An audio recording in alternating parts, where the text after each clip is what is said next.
УКМК Кыргызстан Россиядан тик учак менен учкучсуз аппараттарды сатып алат. Бийлик жаңы техника алып колдоо барын оңдоп түзүүгө ниеттенип жатат. Акча республикалык бюджеттен бөлүнмөкчү. Кыргызстан Россиядан Ми-17Б5 тик учактарын жана учкучсуз башкарылуучу Орлан-10И аппараттарын сатып ала турганын УКМК билдирди. 29 октябрь күнү аларча мамлекеттик резиденциясында министрлер кабинетинин төрагасынын орун басары УКМКнын төрагасы Камчыбек Ташиев Росо Борон экспорт акционердик коомунун жетекчиси Александр Михеев менен жолуккан. Анын жүрүшүндө Кыргызстан менен Россиянын ортосундагы аскерий техникалык кызматташууну алдыга жылдыруу маселелери талкууланганы айтылды. Тараптар Росо Борон экспорт компаниясынан жаңы тик учак сатып алуудан тышкары Кыргызстандагы Ми-8 МТБ тик учактарын капиталдык ремонттон өткөрүүгө макулдашкан. Мындан тышкары тетиктер жеткирилип, агрегаттар оңдолмокчу. УКМКнын маалыматына караганда, тараптар Кыргызстандан учкучсуз башкарыла турган көп функционалдуу Орлан-10И аппараттарын сатып алуусу боюнча келишимге кол коюшкан. Саны азырынча белгисиз. Каражат республикалык бюджеттен бөлүнөөрү айтылды. Буга чейин Ташиев бийлик Түркиядан байрактар аппараттарын сатып алаарын айткан болчу. Булак Спутник чекиткейже. Камчыбек Ташиев 2 айда Кумтөрдөн $90 миллион пайда түштү. Улуттук коопсуздук боюнча мамлекеттик комитетинин төрагасы Камчыбек Ташиев Алай райондук бөлүмүнүн жаңы имаратынын ачылышында Кыргызстандын бюджети Кумтөрдүн аркасы менен профициентке ээ болгонун билдирди. Кумтөр болжол менен 2 айда $90 миллион киреше тапкан. Өзүңөр билесиңер, биз былтыр октябрь айында бийликке келгенибизде айлыкты социалдык жөлөк пулду эч нерсени төлөй алышпайт деп айтышкан болчу. Андай болгон жок, бардык бюджеттик көрсөтмөлөр жабылды. Андан сырткары бюджеттин профициенти $564 миллион түздү. Башкача айтканда бул кошумча акча.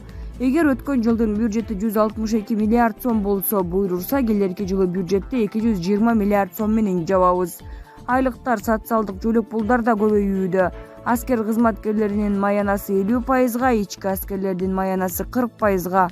Социалдык төлөмдөр 2000 сомдон 4000 сомго көтөрүлүп, ал эми 4000 сом алгандар октябрдан тарта 6000 сом алгандар 1-январдан тарта 8000 сомдон ала башташат, деди Ташиев.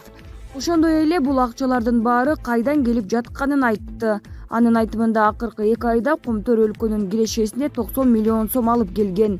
Мунун баары кайдан келип жатат деген суроо туулушу мүмкүн. Түшүндүрө кетейин. 21 жылдын ичинде Кумтөрдөн $84 миллион пайда алыптырбыз. Ал эми биз 2 айда эле июнь-июль айларында $90 миллион киреше таптык. Буга чейин Кыргызстандын байлыгы талап тонолуп, уурдалып жүргөн. Биз алардын коррупциялык схемаларын бетин ачтык. Кумтөр айына 1,5-2 тонна алтын алып турса, ошол арайда учак менен экспорттоп турушкан. Бүгүнкү күндө 1 грамм да алтын өлкөдөн чыгарылбай жатат. Ушундан улам биздин Кыргызстанда акча пайда болуп, буйруса байып калды деп кошумчалады УКМКнын башчысы. Ал ошондой эле Кумтөрдөн тышкары башка ген компанияларында коррупциялык иштердин бети ачылып жатканын баса белгиледи. Булак аргумент чекиткейже. 17 жаштагы жигит аялын 55 жаштагы кишиге телефон үчүн сатып жиберген. Индиядагы Одиши штатында 17 жаштагы адам үйлөнүү үлпөт тоюнан 1 ай өткөндөн кийин аялын сатып, акчасына смартфон сатып алган. Бирок бул окуя тууралуу милиция билип калып, эми ал колонияда отуруп чыгуу коркунучунда турат. Маалыматка ылайык окуя август айында орун алган. Ал өзүнүн 26 жаштагы аялын 55 жаштагы кишиге сатып жиберген.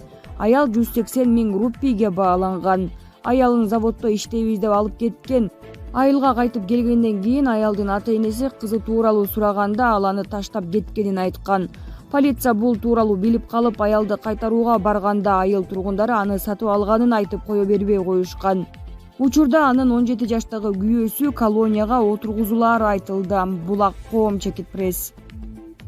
Төлгөсү төп келген кырсыктарды алдын ала билген айтымчы Света Тойгонбаева Кыргыз Республикасынын экс-акыйкатчысы Токон Мамытов тууралуу Назар Ньюс маалымат агенттигине айтып берди. Акыйкатчылык кызматтан кеткени Токон Мамытовду жакын арада бийлик бутагына келгенин көрбөй турам. Таасирдүү партияга кошулдум деп өзүн өзү соороткону менен ийгиликке жетет деп айта албайм. Бирок аракет кыла берсин деген кеңешимди берем. Ийгилик каалайм, деди айтымчы. Эске салсак, Токон Мамытов 1953-жылы 18-декабрда Ысык Көл облусунун Балыкчы шаарында туулган. Билими 1979-жылы Пржевальц педагогикалык институтун аяктаган. 1980-81-жылдары Минск шаарындагы СССРдин КГБсынын жогорку курсунда окуган.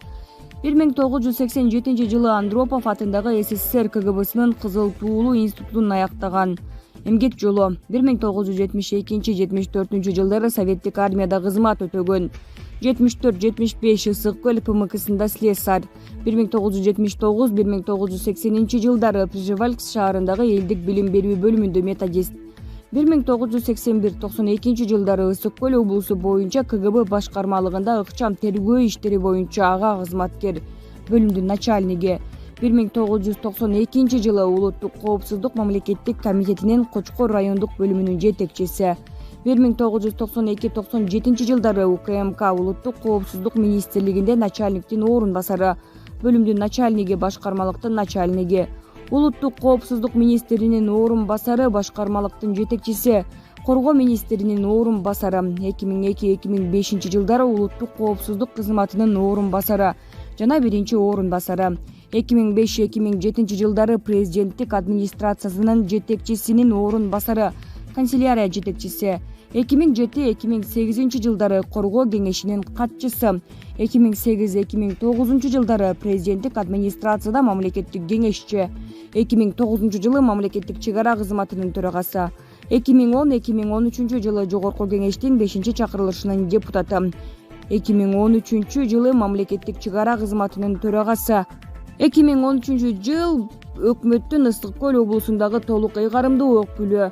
2013 жылдан 2014 жылга чейин вице-премьер-министр. 2014-2015 Кыргыз Алтын ачык акционердик коомунун төрагасы. 2016 жылдын апрель айынан тарта Кыргызстан элинин ассамблеясынын төрагасы. Булак Назар Ньюс, Чекит КЖ.